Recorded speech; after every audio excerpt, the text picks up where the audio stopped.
那我可以了，对。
好，各位媒体朋友，我们就是记者会到此结束哦。那如果媒体朋友没有什么问题的话，那我可能代表就会离开了。对，谢谢大家。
好，各位媒体朋友，谢谢大家参加这一次驻台北以色列经济文化办事处针对以色列与伊朗这一次的军事冲突的记者会。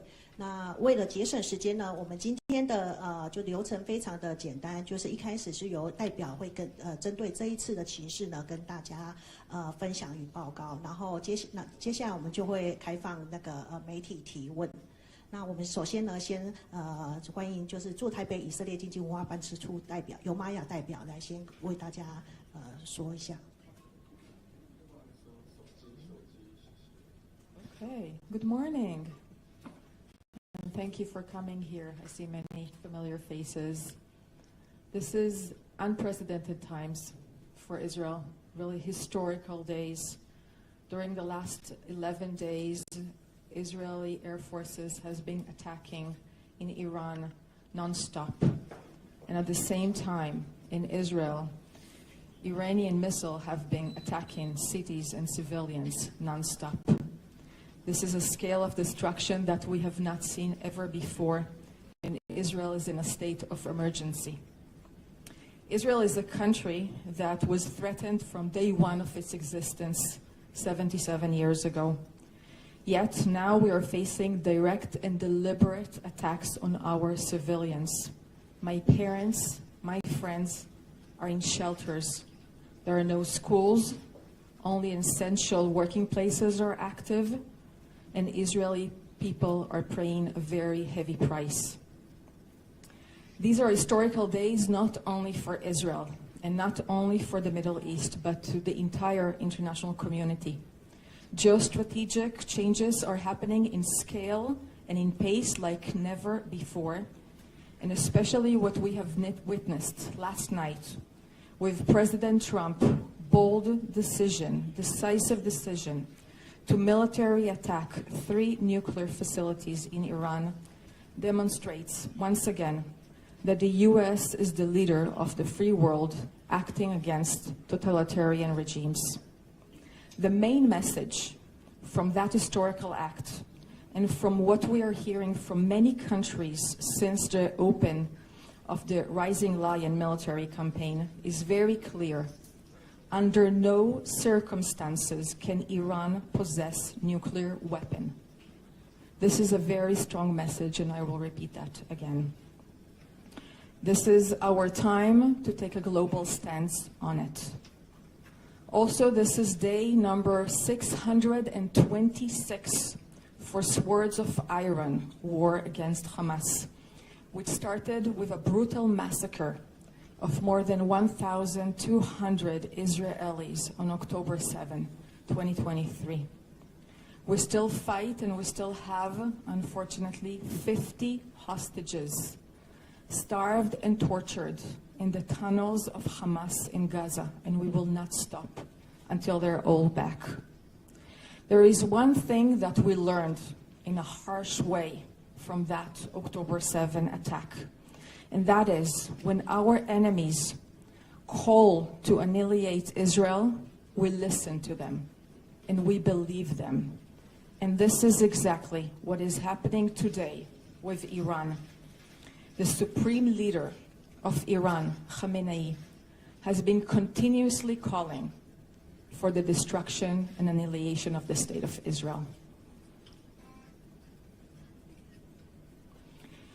Iranian radical Islamist regime had a very clear plan to annihilate the state of Israel, and it included 3 pillars: the nuclear program, the ballistic weapon program, and the terrorist proxies, and I will go over that.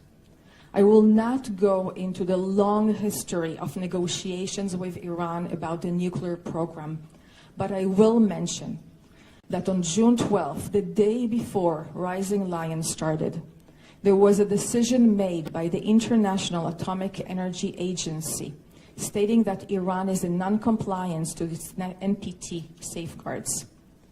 It means that Iran is the only country in the world that is having highly enriched uranium for 60%. There is no justification for having that level of highly enriched uranium for peaceful purposes.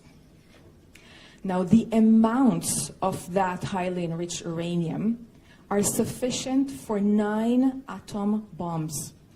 And what is most alarming is that third of that amount was reached and accelerated only during the last 3 months, which means that there was a very quick running of acceleration of enrichment.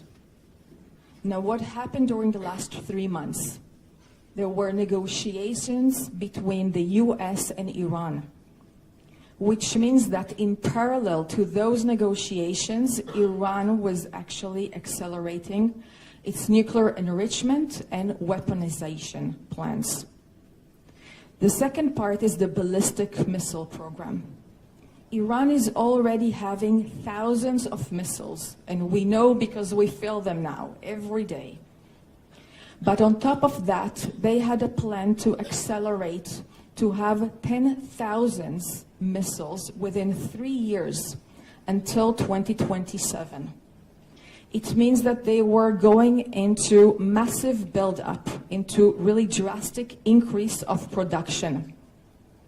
Now, what we're seeing today in Israel are missiles with 200 and 500 tons of explosive. This is like, imagine bus full of explosive flying into a city center. This is what we're experiencing right now. And this is an existential threat for Israel.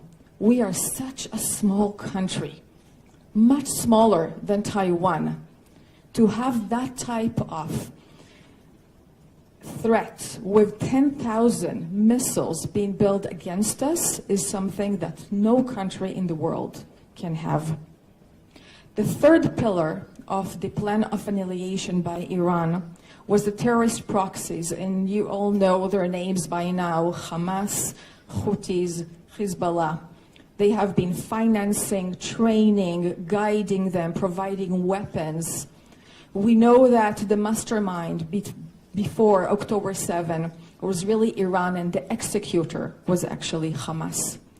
Now, what Iran planned for 2027 was to activate a ring of fire around Israel, having the same model that we saw on October 7, which means ground invasion for multiple fronts in addition to missile attack. Again, this is something that is existential threat to us. So what we have seen during the last few months is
is something that we have not seen in the last 2 decades.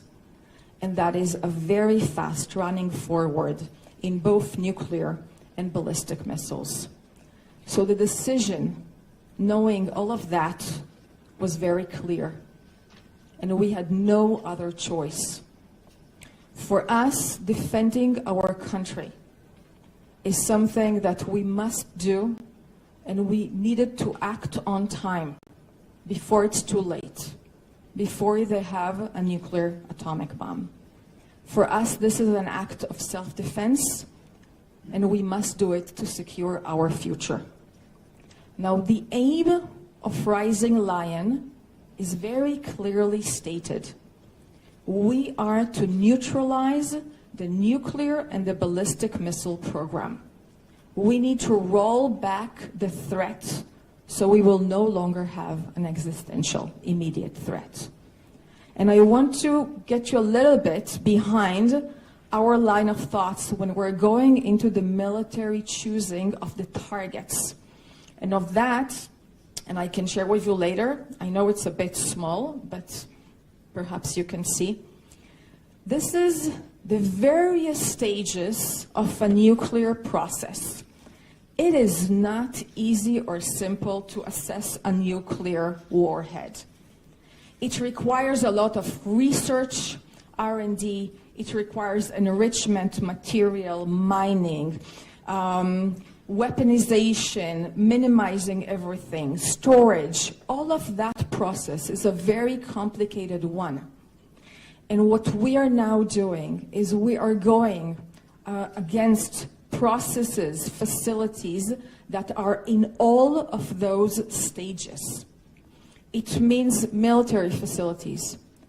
It means critical components of nuclear process, key individuals, both in the military leaders and scientific leaders, and all the infrastructure that is associated with Iran's ballistic missiles program. We are performing a very focused and strong targeted attacks, and we're doing our utmost to not harm civilians. We give announcements before, if possible. What Israel did and is continuing to do as we speak here today is very significant to delay the possibility of Iran having a nuclear bomb. But the US involvement was critically needed. And we thank President Trump for leading US military action last night and removing an immediate existential threat and making the entire world safer from nuclear weapon. The attack on Fordo was something that was needed from the US, and President Trump made a very historical decision to prevent the world's most dangerous regime from obtaining the world's most dangerous weapon. This will never be forgotten.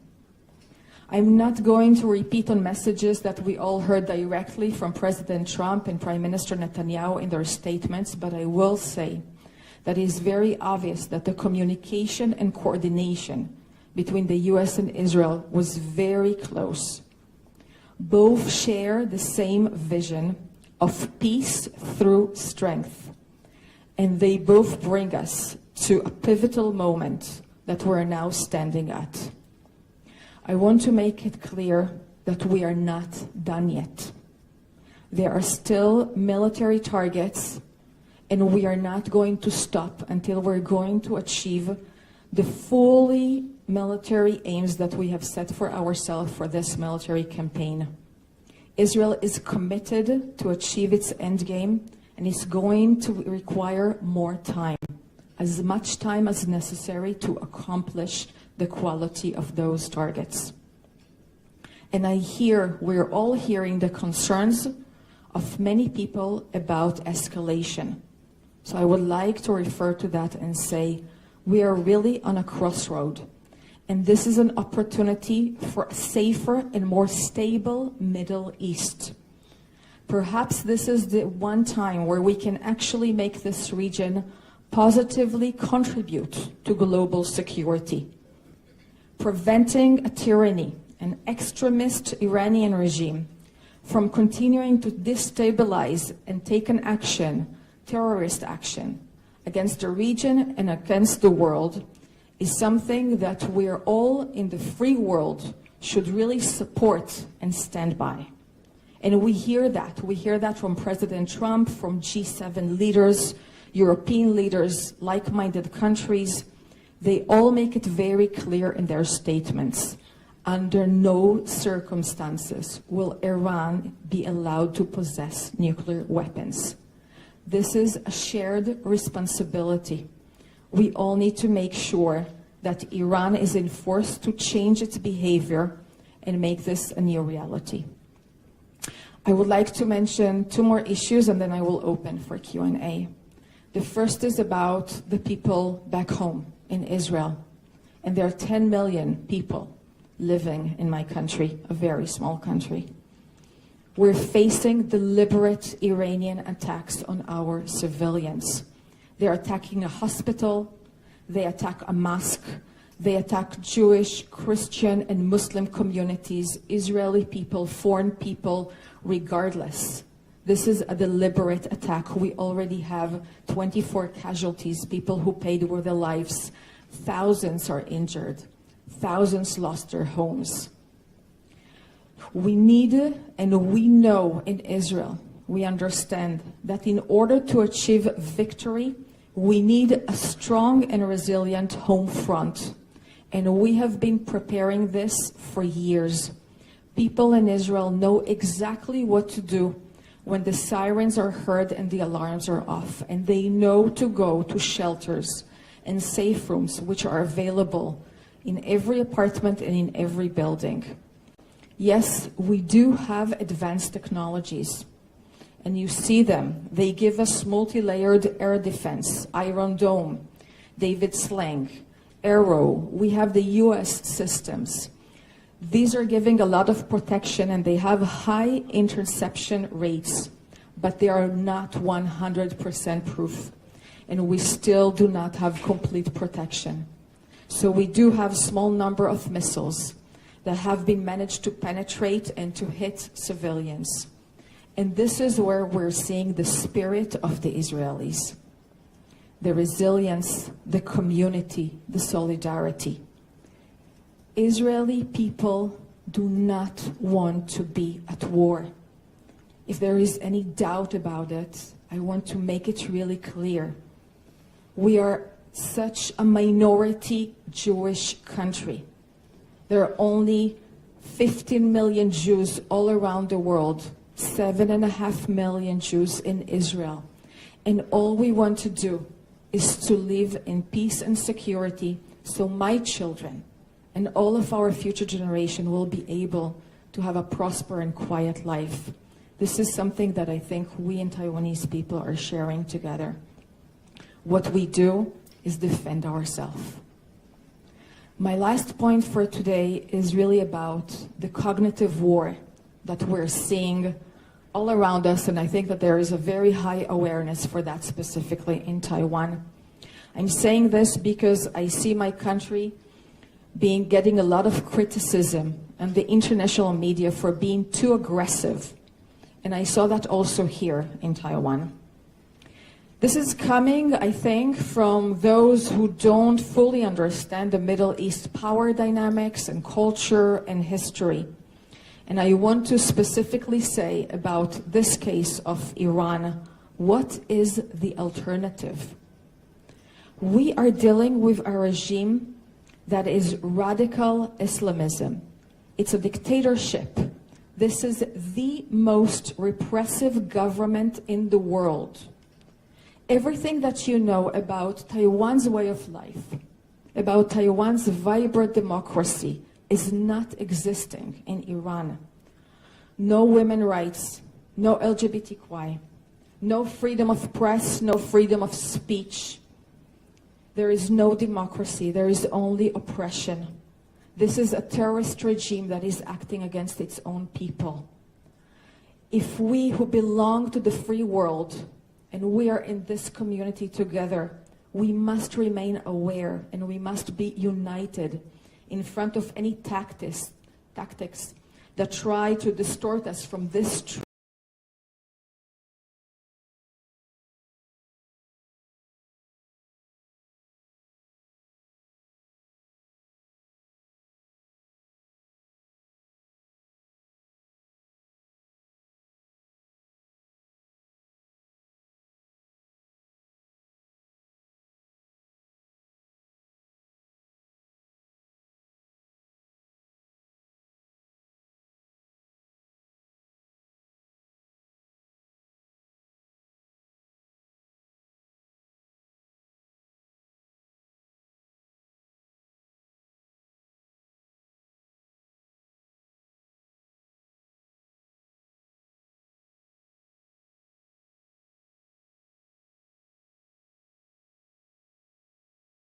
Truth. There is no other alternative. We cannot have this regime have nuclear weapons.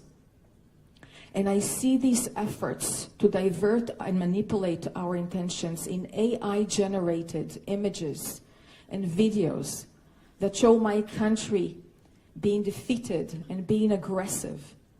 And I want to really ask you, please be cautious when you notice those. Please follow us and know that our office is here and open. We have social media, we're sharing, and we're very much available to provide the correct information. And we have a line of experts that are willing to talk and give some more information. So please, let's cooperate on that together.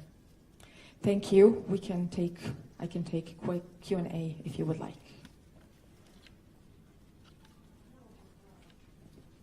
现在开放那个媒体提问 ，OK， 婷婷。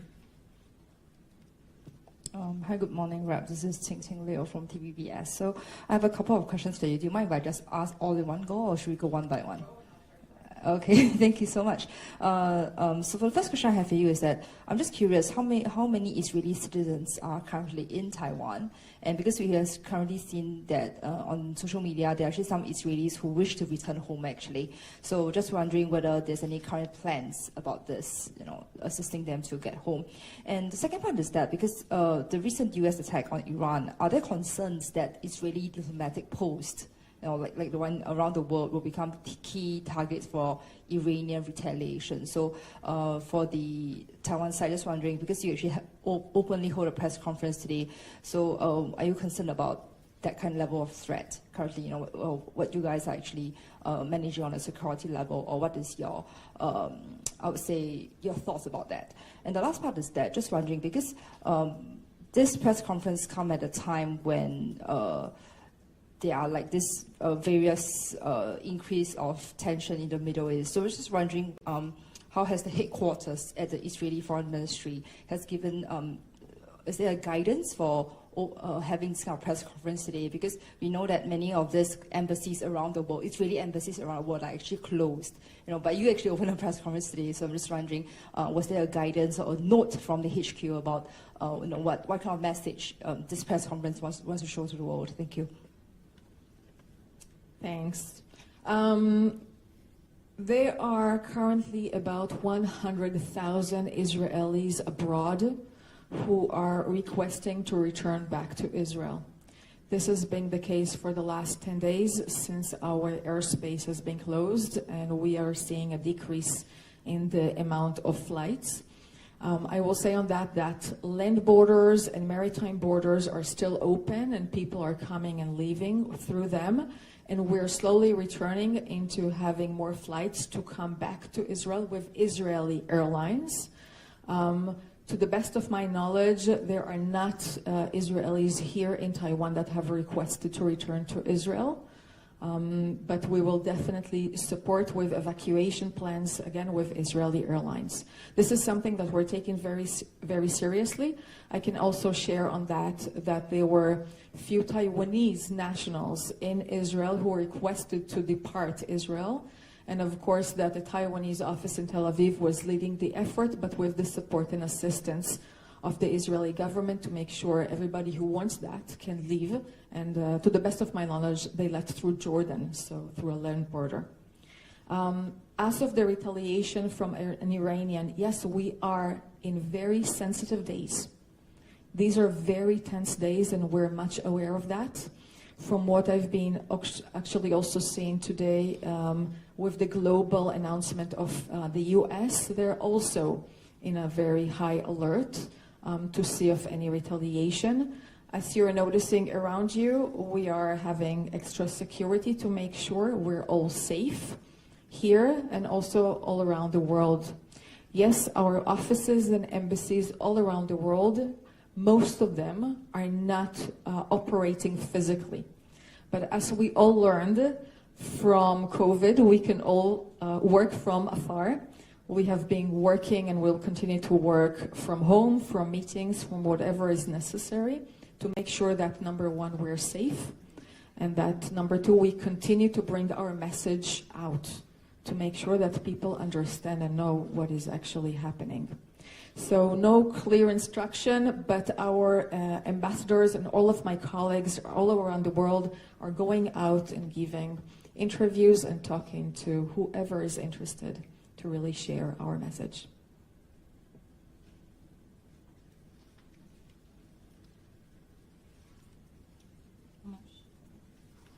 When you live with the writers. So I have a question on, are there any lessons in social resilience Taiwan can learn from Israel, especially on how to protect its civilian population from missile attacks? And do you see is Taiwan as well prepared as Israel to protect its civilian population from air attack? The second one is, do you see whether Taiwan is as well prepared as Israel to protect its civilian population from air attack? Okay, thank you. I think, first of all, it is really too early to have many lessons. We're really still in active warfare, and there is what we call the fog of war, that we still don't know everything all the way. But really the lessons about how to defend your people and how to make sure that civilians are protected is something we have been doing for many years with shelters and safe rooms inside of apartments. I will maybe try to equivalent that to the earthquake awareness and preparation that there is here in Taiwan. People have alerts. We receive the alerts on our phones. People know exactly what they're supposed to do when there is an earthquake, and they act accordingly. This is done from schools, from children. They are being educated to that, and you have very good standard for building to make sure that they will not collapse and that they will stand. So the same standard has been in Israel for more than 30 years now about safe rooms. Since unfortunately this is not the first time that we're seeing missiles attacks, I can share personally, I was in 1991 during the first Gulf War when we had missile attacks coming from Iraq towards Israel, and we were all in safe rooms. Back then, it was updated into the criteria of buildings. I think that we always have what to learn, and we always have how to improve and how to bring awareness for the people to make sure that they are, after 11 days, they continue to keep the same standards and they go to the shelter, although it's happening 3 times at night and they're not sleeping and they're tired of that. Perhaps one more thing that we can see lessons is how Israel is being assisting to foreign nationals in Israel during emergency. This is something very important for many countries. We see that. Each country is really caring and worried about their own nationals. And we are taking that very closely into heart and facilitating as much as possible, including information and physical assistance. Perhaps this is something that we can also share. As for Taiwan, I see that there is a lot of awareness, willingness, and actual work. During my last 2 years here, I've been noticing many drills that have been going on, and I think that there is really a concentrated effort to improve on preparation. Yeah.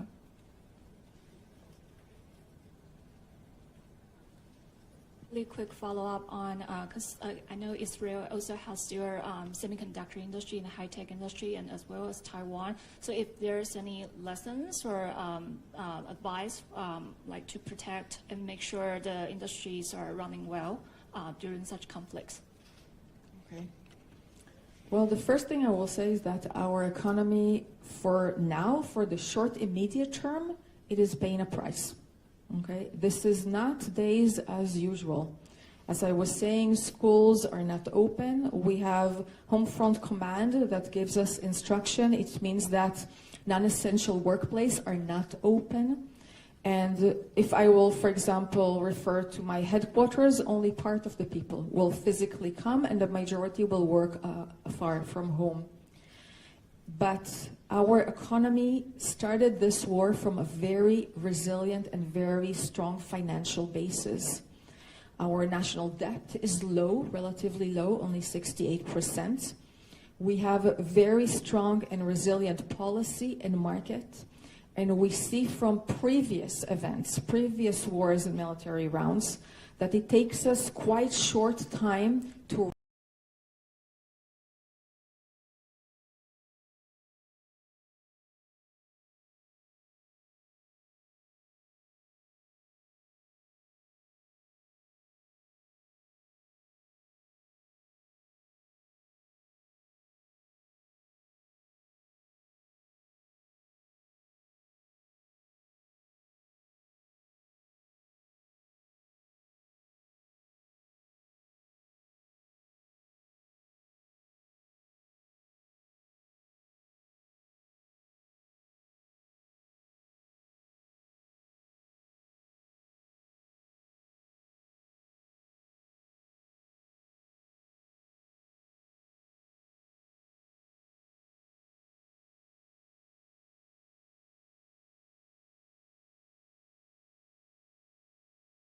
rebalance and actually to have a boom economy after that. So the innovation and technologies that we are now seeing being active on the military necessity will later on will have the civilian interpretation for them. And this is exactly why we see the large amount of investments in Israel now during the war. The first quarter of this year, 2025, was the highest in foreign investments that we had. This is a show of really strong support and belief in the Israeli system. Maybe this is to say, come and invest in Israel. But I also want to say, you know, I was talking about this pivotal historical moment we're standing at, of really all opportunities in the Middle East can change. And when we're looking on that, we're actually looking also on trade relations with our newly neighbors. Because we're really hoping for trade relations not only with Asia, with Taiwan, with Europe, with the United States, but also in our region. Trade, communication, tourism, innovation, if we will have that in the Middle East, then peace and stability will bring prosperity also. And this is really in our reach. So I think that that optimism is something that, even if there are short-term prices, for the medium term, long term, they're all worth it. 好，那我们还有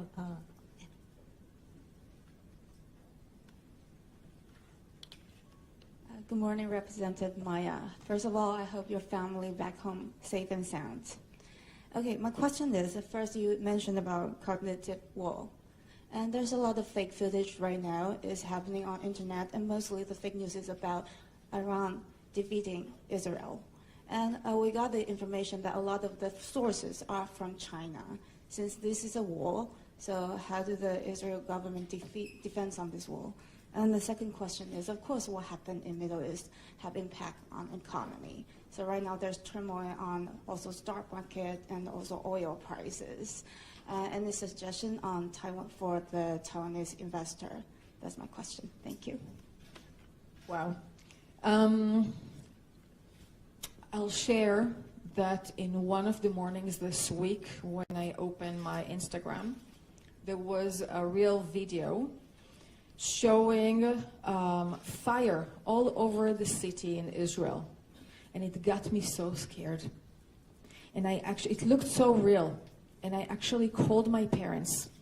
And they came out of the shelter and they were taking their own, mobile phone and just putting like this and showing me everything is okay. There is nothing like that fire happening in reality.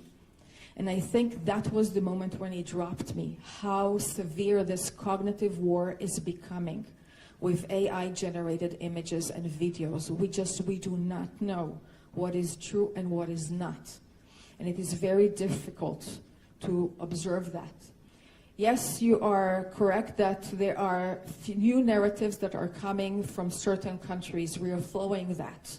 We can take care of that in Israel. I think this is the responsibility of each country to make sure how people are educated and they know to differentiate. And I think that it was Fact Check here in Taiwan that was doing a good job on that day to really target some of those images. Perhaps it's an opportunity to say some more things about China, because their posture in the Middle East is something that we are seeing, of course. I think that they keep relations with many players in the region. They have economic and trade interests. Of course, that stability is the most important for them.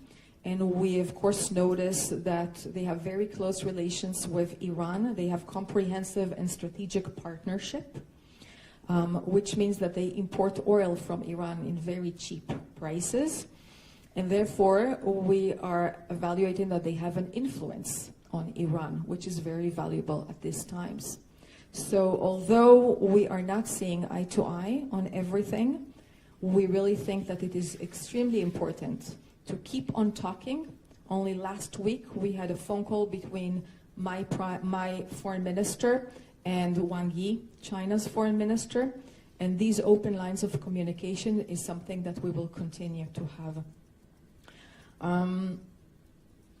About the oil prices, or I'm not an expert. I can share with you that the stock market in Israel is skyrocketing. It is very high and doing very good.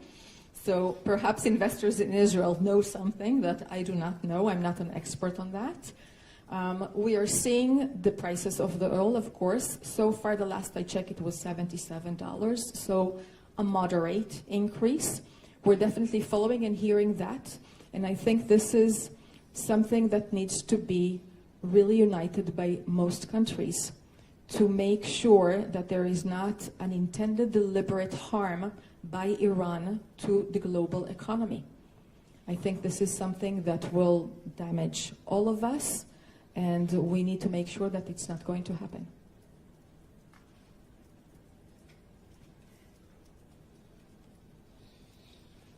Sorry, just a follow-up question on China, because you mentioned earlier. Just wondering, because the Chinese MFA just condemned the U.S. strikes on Iran, calling for ceasefire and talks. And actually, the Chinese, just to quote them, they actually said that the U.S. attack on Iran damages U.S. international diplomatic credibility. Just wondering what's your thoughts on that?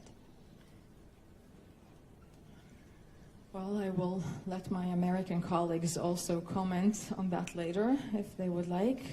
I will say that from our side, and I think that this is something that is really shared, but everyone who do not want to see extremist totalitarian regimes in our world, we need to be united on this. And I think this is what we have seen President Trump really leading this and making sure that we will weaken Iran and we will make sure that they will not possess nuclear weapons. 那还有没有媒体朋友有问题的？ Hi, just to follow up on, so Israel has a formidable, really powerful and time and so capability with its Iron Dome, and then and other systems. So just wondering, have Taiwanese officials asked you about this system and this technology, and is this something that, some kind of technology that Israel could share with Taiwan? We have been having closed doors talks with Taiwan on everything that we see of mutual interest. 还有媒体朋友吗？有吗？那王燕 just to thank you again for coming and for being interested in what is happening on the other side of the world.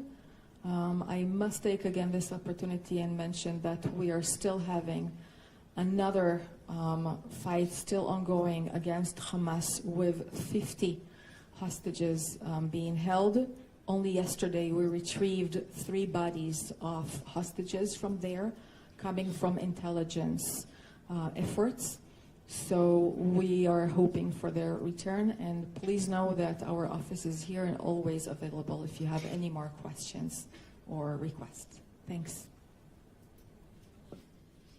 那我们今天的记者会就到现在结束，谢谢大家。